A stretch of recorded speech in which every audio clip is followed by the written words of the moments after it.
Szia, fönn vagy még? Hát... A legdrámaibb hatás... Hoztam valamit. Jaj, ne, csak nem macskát hoztál. Ne csináld. Vigyázni kéne rá. Kié? Hát most már miénk. Tessék? Most már miénk. Gyere, Szotika. Ó, de drága volt. Szia. Hát megjöttünk, jól van. Na de honnan van ez? Hát ő Menhelyről van.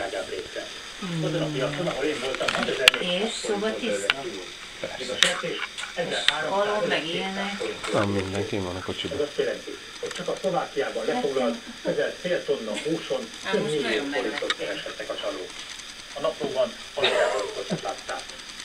De tényleg én most kinek hoztad? Nekem. Jó, ne A kérdést ön kiszámlázná-e a verekedőknek? Jó, hát én még nem készültem fel. Mondtam neki.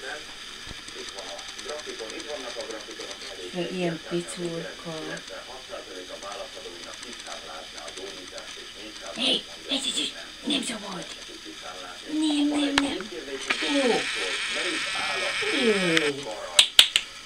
Mit csinálsz? Mit csinálsz? Hát te még mit csinálsz? Mi? Mit csinálsz? Tedd fel a válladra. Hogy szeret lenni? Fúj! Fúj! Fúj! A Felhőatlasz című film premier előtti vetítésére és egy Felhőatlasz című Tom Mitchell regény. Továbbá egy Budapest bár Na, mi van? könyv, valamint egy 5000 forint értékű könyvutalmány az Alexandra jó volt. Mi van, Szotyi? Valamint egy páros belépője egy Karamell december 7-i nagy koncertjére. Dorombolja, de mamának dorombolja.